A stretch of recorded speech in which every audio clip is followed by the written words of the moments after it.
Good evening. Welcome to Poetry Night. We're glad you're with us.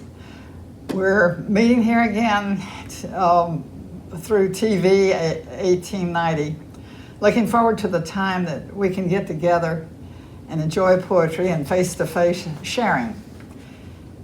Tonight, we present poems that have been written by ourselves or that we found by published poets, and we believe you will enjoy. This time, we said that our theme would be Valentine's Day. But as always, one could write whatever you want to. Well, we have only one Valentine poem this time, but it's very whimsical, and I'm sure you'll like it. Many of you are on our mailing list so that you can contribute poetry when you would like, and others are not. But if you would like to be on our Poetry Night mailing list, please write me, Manita Prince. My email is on the printout of tonight's poems, and I'll be happy to put your name on our mailing list. So let's begin. My name is Paul Lehman, and I'm reading a poem by an unknown author, but I have expanded and revised it a little bit. It's called Be My Vegetarian Valentine. Every cabbage has a heart, and green beans string along. You're such a cute tomato, won't you to me belong? You are the apple of my eye, I really truly care. So let us get together, we'll make a perfect pair. I wink with my potato eyes, I'm trying to impress. Like sweet corn, won't you lend an ear when I my thoughts express? My heart, it breaks and leaks, as punctured at the seams when you ignore my pleas. Don't squash my hopes and dreams. I'll call a flower shop and ask bouquets to you be sent. My celery, I'll spend it all on you if you consent. Something's sure to turn up to prove I can't be beat. So if you carrot all for me, our fate as one we'll meet. And I've no thoughts whatever of beef or pork or ham. Allow me, peas, to show you a veggie prize I yam. Hello, I'm Joan Mueller, and I'm going to cheer us up with some poetry about children. The first is by Robert Louis Stevenson, one of my favorites, Bed in Summer. In winter I get up at night and dress by yellow candlelight. In summer, quite the other way, I have to go to bed by day. I have to go to bed and see the birds still hopping on the tree and hear the grown-up people's feet still going past me in the street. And does it not seem hard to you when all the sky is clear and blue, and I should like so much to play to have to go to bed by day? I'll give you a little fill-in about that. When our youngest child was, not quite 2, my husband was out of town on business, and so I got his stuff all laid out in his bed, went downstairs and fed him, brought him upstairs, bathed him, brought him into the bedroom and got him in his pajamas and put him to bed. And he said to me, he pulled the shade back, he said, "It's daytime outside." And then I'll read you one more about my grandson that I wrote. It's called Luke. In my ear, holding the phone tight, the childish babble, while his mother talks to me, I hear him trying sounds from her talk, what she says. My ear and attention focused on his breathing so clear, his mother holds the phone to his ear. I sing him a song. With his binky plugged in, he says, tired of listening, "Bye." That's all. Good evening. I'm Dan Wilson. I've been at Westminster for 2.5 years now. Tonight I'd like to read 2 poems by Elizabeth Schultz and then several short ones by Ogden Nash. Elizabeth Schultz is a lifelong friend of mine. Her grandparents knew my grandparents, her parents knew my parents, and so Bethy, is what we call Elizabeth, Bethy and I have been friends for a long time. She was raised in Flint, Michigan. She attended the Flint public schools and went on to Wellesley College and the University of Michigan. She's taught at the University of Kansas for about 40 years, taught English. She's a Melville scholar, knows all about whales and whaling, and I think that's the middle of Kansas where she teaches is an interesting place to know all about whales and whaling. So, this is a poem by Elizabeth Schultz called Synergy.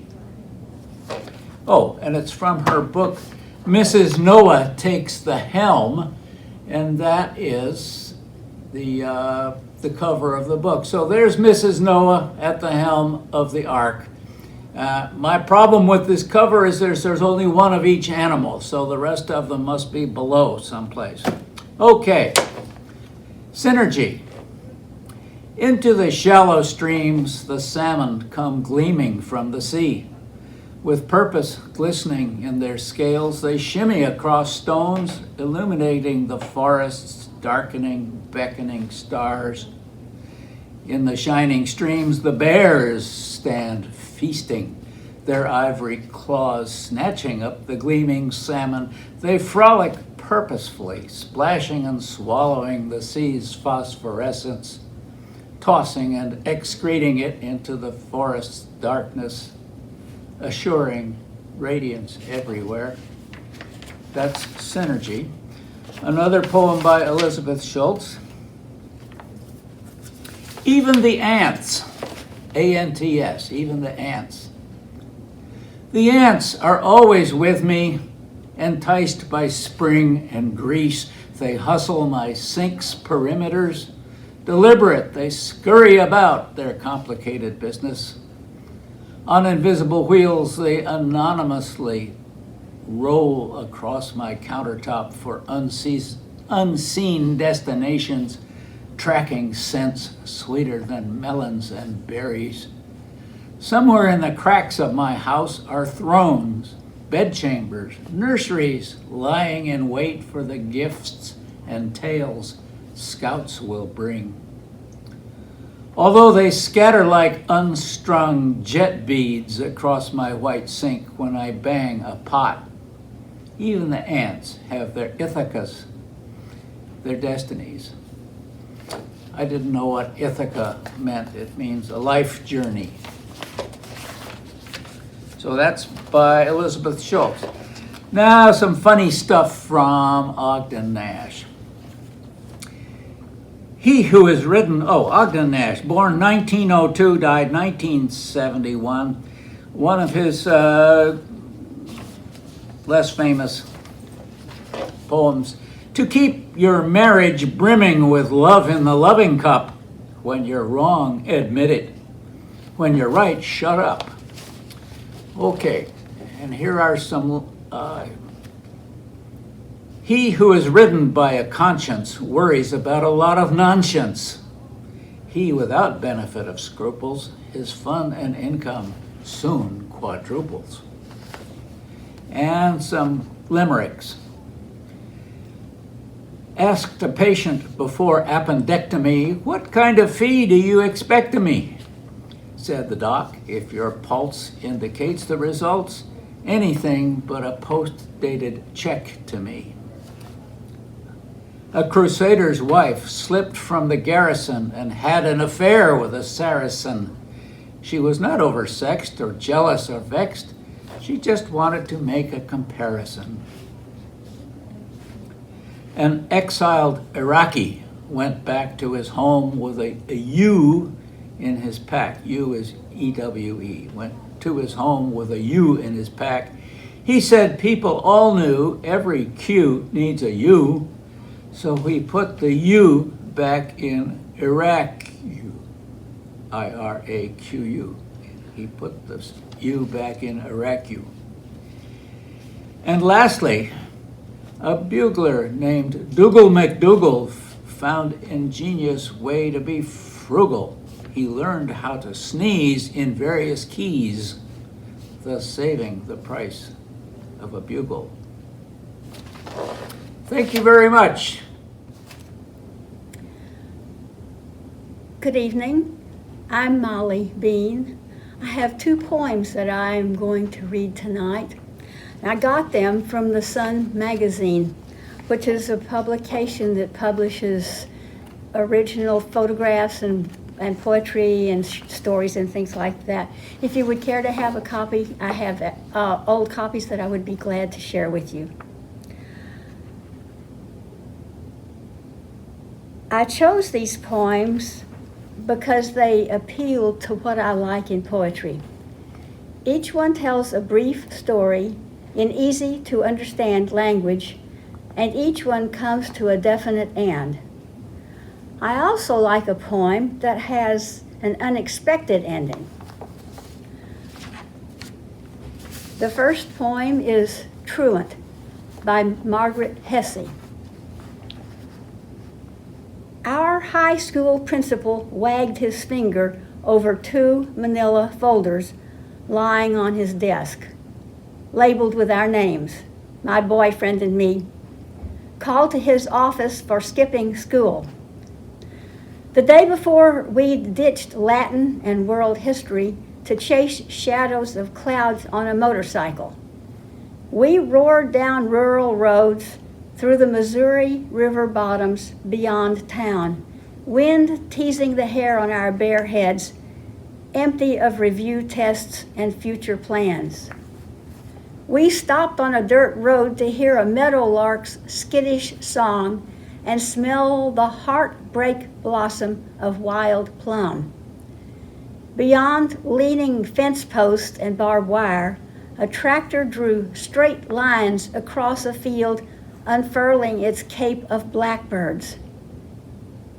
Now, 50 years after that geography lesson of spring, I remember the words of the principal, how right he was in saying, "This will become part of your permanent record." The other poem is The Debate by Allison Luderman. I'm listening to my father and his brother, both in their 80s, debate their childhood from adjoining lazy boy recliners. We had no toys, my father insists. What are you talking about, no toys? My uncle practically leaps from his chair, except he can't, on account of his back and his legs and his feet and his hips. We had tons of toys. Then he lists them. The playing cards, those don't count, my father says. The train set, oh yeah, I forgot about the train set. The sleds, did anyone else on our block have sleds? Uncle Barry asks. 1940. People are crawling out of the Great Depression on hands and knees. Tell me, did anyone on our block besides us have a sled?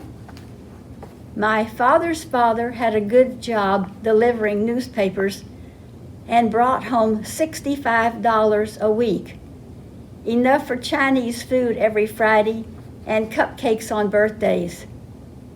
We really didn't have birthday parties, my father contends, and my uncle lunges at this. What are you talking about? What about that surprise party when you turned 13? That was the only time, my father counters. Don't even try, Uncle Barry, I almost say, then catch myself. I want this unwinnable argument to continue, forever, if possible. I want the Brooklyn music of their voices entwined in a duet with no resolution. I want the song, half lament, half celebration, to go on and on and on. Good evening, I'm Lori Humphreys, and I'm going to read you a poem that's called Friendship After Love. The poet is a woman, Ella Wheeler Wilcox, who is described as a popular poet, not a literary one. You may recognize these lines that she wrote. Laugh and the world laughs with you. Weep and you weep alone. It's the first stanza of a long poem called Solitude, which was particularly popular in her lifetimes. She was born in the 1850s and died in 1919. I discovered her on one of the poetry sites when I was looking for a love poem to coordinate with Valentine's Day, and two of her poems came up, and one of them is which I'm going to read. The other reason I was attracted to her was because she lived in Branford, Connecticut, which was right close to my home in New Haven. And as a matter of fact, Branford is on the shore, and I did a lot of swimming there. So it was a little bit like coming home. Friendship after love. After the fierce midsummer all ablaze has burned itself to ashes and expires in the intensity of its own fires, there comes the mellow, mild St. Martin days, crowned with the calm of peace, but sad with haze. So after love has led us till he tires of his own throes and torments and desires, comes large-eyed friendship with a restful gaze. He beckons us to follow, and across cool verdant vales we wander free from care. Is it a touch of frost lies in the air? Why are we haunted with a sense of loss? We do not wish the pain back or the heat. And yet, these days are incomplete.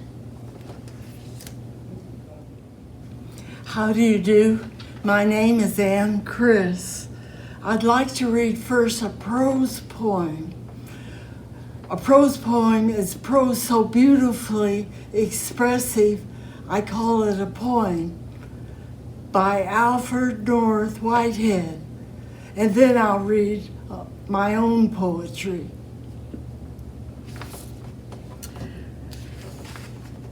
Religion is the vision of something which stands beyond, behind, and within the passing flux of immediate things. Something which is real and yet waiting to be realized. Something which is a remote possibility and yet the greatest of present facts. Something that gives meaning to all that passes and yet eludes apprehension. Something whose possession is the final good and yet is beyond all reach. Something which is the ultimate ideal and the hopeless quest. God, I have 3 friends who don't believe you exist. I am one. That is why my prayers, if I pray, are self-conscious, faded, indifferent. Think what prayers I would send up if I felt you were listening. My wish list would be so crowded, I wouldn't have time for a private chat with you. Despite a friend's belief that my organizing is a fool's errand, my prayer today, with help from you, is do it. The Hill We Climb. This is a poem by Amanda Gorman at the Biden election on January 20th, 2021. When the day comes, we ask ourselves, where can we find light in this never-ending shade?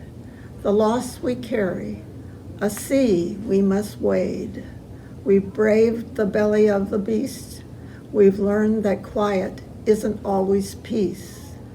And the norms and notions of what just isn't always justice.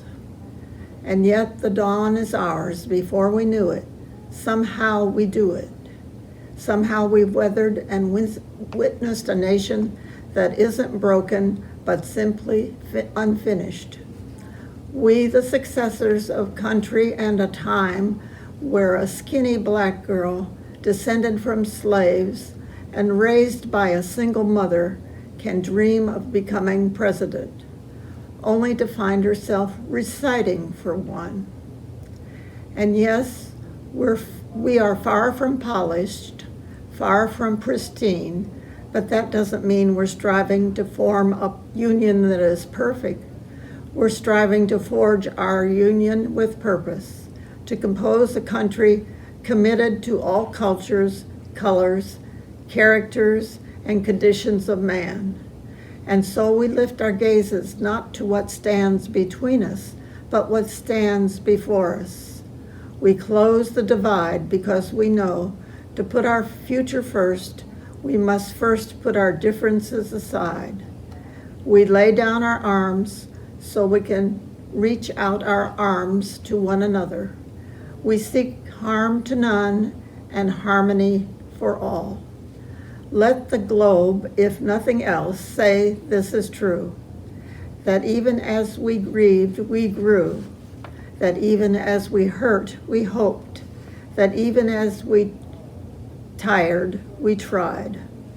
Now that we'll forever be tied together, victorious, not because we will never again know defeat, but because we will never again sow division.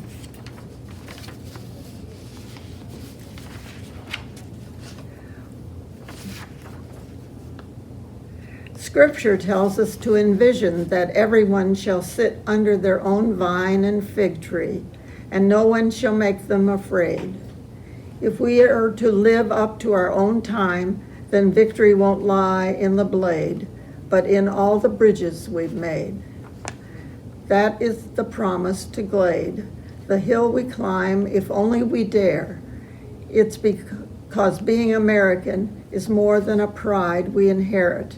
It's the past we step into and how we repair it. We've seen a force that would shatter our nation rather than share it, would destroy our country if it meant delaying democracy.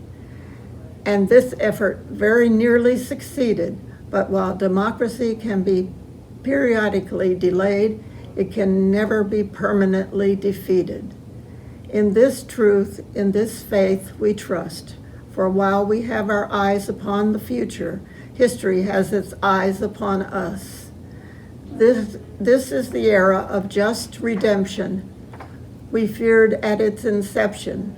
We did not feel prepared to be the heirs of such a terrifying hour, but within it we found the power to author a new chapter, to offer hope and laughter to ourselves.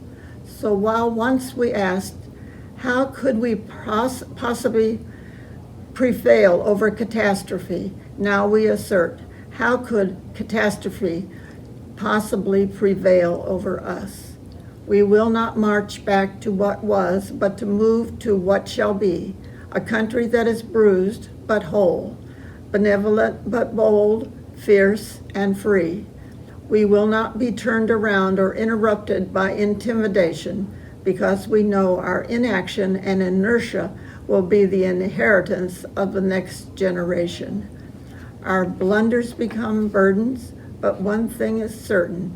If we merge mercy with might and might with right, then love becomes our legacy. In change, our children's birthright. So let us leave behind a country better than the one we left. With every breath from my bronze-pounded chest, we will raise this wounded world into a wondrous one. We will rise from the gold-limbed hills of the West. We will rise from the wind-swept northeast, where our forefathers first realized revolution. We will rise from the lake-rimmed cities of the Midwestern states. We will rise from the sun-baked South. We will rebuild, reconcile, and recover in every known nook of our nation and every corner called our country. Our people, diverse and beautiful, will emerge battered and beautiful. When the day comes, we step out of the shade, aflame and unafraid. The new dawn blooms as we free it, for there is always light, if only we're brave enough to see it, if only we're brave enough to be it. I'm going to tell you a little bit about Amanda Gorman, who wrote this Hill We Climb poem at Joe Biden's inauguration. And one of the first things you might know, and you heard it in the poem, she finished writing this poem on the night of the pro-Trump riots at the Capitol. She became the National Youth Poet Laureate at age 16. 6 years later, she recited at the inauguration of President Joe Biden and Vice President Kamala Harris.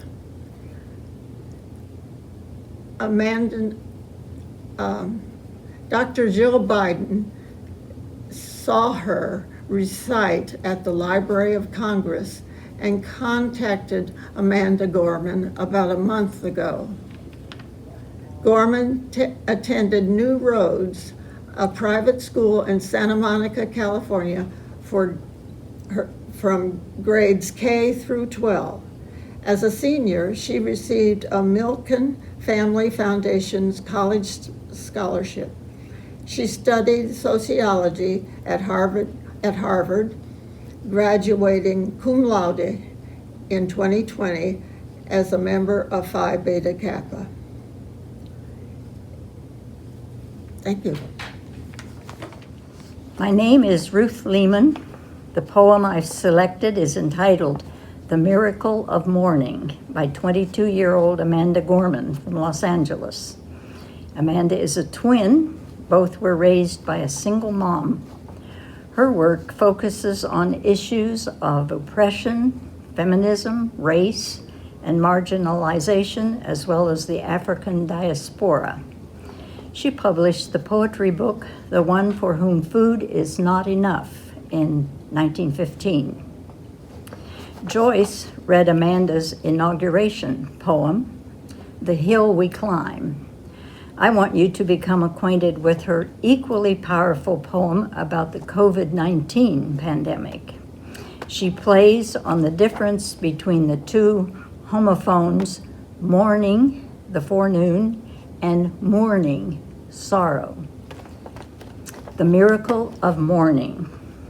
I thought I'd awakened to a world in mourning, heavy clouds crowding, a society storming. But there's something different on this golden morning, something magical in the sunlight, wide and warming. I see a dad with a stroller taking a jog. Across the street, a bright-eyed girl chases her dog. A grandma on a porch fingers her rosaries. She grins as her young neighbor brings her groceries. While we might feel small, separate, and all alone, our people have never been more closely tethered. The question isn't if we will weather this unknown, but how we will weather this unknown together. So, on this meaningful morn, we mourn and we mend. Like light, we can't be broken even when we bend. As one, we will defeat both despair and disease. We stand with healthcare heroes and all employees, with families, libraries, schools, waiters, artists, businesses, restaurants, and hospitals hit hardest. We ignite not in the light, but in the lack thereof. For it is in loss that we truly learn to love. In this chaos, we will discover clarity. In suffering, we must find solidarity. For it's our grief that gives us our gratitude, shows us how to find hope if we ever lose it. So ensure that this ache wasn't endured in vain. Do not ignore the pain. Give it purpose. Use it. Read children's books. Dance alone to DJ music. Know that this distance will make our hearts grow fonder.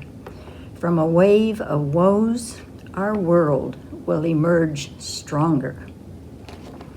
We'll observe how the burdens braved by humankind are also the moments that make us humans kind. Let every dawn find us courageous, brought closer, heeding the light before the fight is over. When this ends, we'll all smile sweetly, finally seeing in testing times we become the best of beings.